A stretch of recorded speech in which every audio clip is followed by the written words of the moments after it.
Maximiliano de Habsburgo. El segundo emperador que tuvo México y una figura poco valorada en la historia, viéndolo simplemente como un gobernante títere impuesto por una potencia extranjera y hasta como un noble, tirano ajeno a la realidad del país.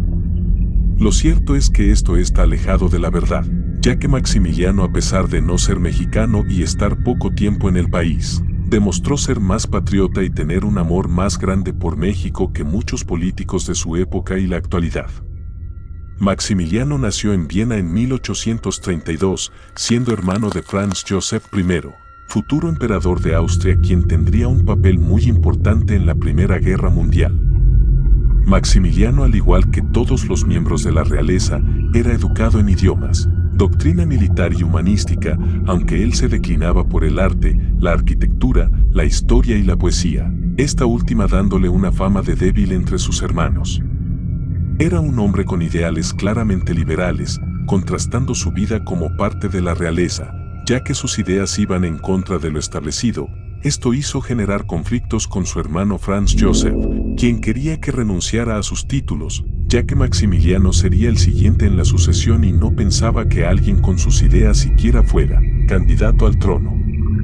Cuando Napoleón III decidió derrocar al gobierno de Juárez para instalar un gobierno títere, se decidió por poner a Maximiliano.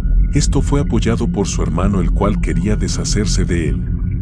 Maximiliano, a pesar de que era reacio a renunciar y dejar todo atrás, la idea de gobernar una nación al otro lado del mundo con una cultura tan exótica como lo era México, lo terminaría convenciendo de así hacerlo.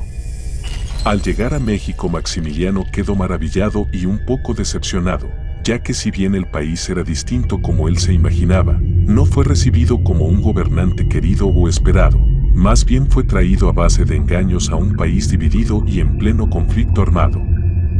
Sin embargo, con el apoyo francés, Maximiliano se sentiría más seguro mientras él lidiaba con los problemas domésticos del país. Francia se ocuparía de los problemas armados. Esta dependencia del apoyo francés sería uno de los factores de su posterior caída.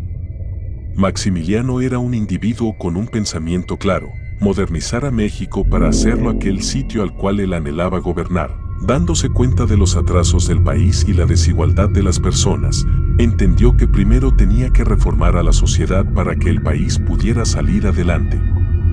Sin embargo, estas ideas y actos, como confirmar las leyes de reforma, así como brindarle más derechos y tierras a los pueblos indígenas, le traería detractores entre los mismos conservadores que lo apoyaban. Él no solo era gobernante de México, él sería gobernante para los mexicanos. Poco pudo hacer realmente, ya que los conflictos eran cada vez más intensos, debido al apoyo que los Estados Unidos le brindaban a Juárez, y ciertamente el descontento de Napoleón por sus ideas lo alejaban más del apoyo francés. Además, Francia tenía un problema más grande, que sería el surgimiento de Prusia como potencia militar. A pesar de lo que pareciera, el ejército juarista no ganaba por superioridad militar, sencillamente ganaban por el aumento de recursos provenientes de Estados Unidos y, al cada vez menos apoyo y abasto de las tropas francesas en el país, ya que en la realidad el ejército francés siempre terminaba por imponerse al ejército republicano. Tanto era la diferencia en fuerza que Estados Unidos pensó intervenir directamente para expulsar a las tropas francesas. Es por ello que Maximiliano le ofrecía a Juárez constantemente la paz. Hasta llegó a ofrecerle un puesto en el gobierno como primer ministro, el cual Juárez siempre rechazaba. Juárez era un hombre que quería todo el poder y no pensaba compartirlo con nadie. A pesar que se le llama un prócer de la democracia, él era de facto un dictador. Con el retiro del apoyo francés, Maximiliano poco podía hacer contra las fuerzas republicanas. Se había concentrado en las situaciones domésticas del país y no en el conflicto, que debió ser su prioridad desde un inicio. Tan poco tiempo en el poder no le dio oportunidad de crear un ejército imperial para poder controlar los territorios ya bajo su dominio. Ciudad que abandonaban las tropas francesas, ciudad que inmediatamente ocupaban los republicanos, casi sin resistencia. Algo muy similar a lo ocurrido recientemente con la salida de Estados Unidos de Afganistán, con los talibanes tomando las ciudades casi al mismo tiempo que los estadounidenses se retiraban. Maximiliano, con las tropas leales que le quedaban se disponía a presentar una defensa final. Ya sea por orgullo o valentía, Maximiliano no pensaba huir ni rendirse, ya que eso solo le traería deshonra, y qué clase de gobernante abandona a su gente para salvar su pellejo. Esto le trajo más respeto de sus tropas e incluso respeto por parte de algunos liberales, los cuales aún tenían un sentido del honor. Movió al remanente de su ejército a la ciudad de Querétaro, la cual era mejor defendible, resistiendo el asedio por todos lados por parte de los liberales. Sin embargo, fue traicionado y la ciudad cayó, no quedándole otra opción más que rendirse. Una vez capturado Maximiliano, fue juzgado y condenado a muerte junto con los generales Miguel Miramón y Tomás Mejía. A pesar de que hubo muchas voces que pedían el perdón y el exilio al emperador, incluso entre los mismos liberales, debido a que respetaban a Maximiliano. Sin embargo, Juárez inflexible, pero sobre todo envidioso de Maximiliano, ya que éste se estaba empezando a ganar el favor del pueblo, incluso de las comunidades indígenas a las cuales Juárez tenía abandonadas, aun siendo este parte de ellas. Ordenó su fusilamiento. Juárez, al igual que Maximiliano, era masón y un masón no puede matar a otro. Sin embargo, Juárez ordenó su ejecución justificándose por motivos nacionales y que la ley es la ley. Y esta está por encima de cualquier hombre. Al momento de su ejecución, Maximiliano pronunció un discurso, en el cual decía que esperaba que su sangre fuera la última que fuera derramada para el bienestar del país. Sus últimas palabras fueron: ¡Viva México!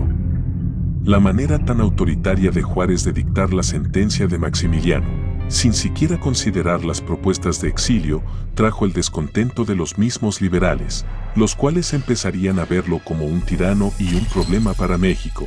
Entre ellos estaría el futuro presidente Porfirio Díaz.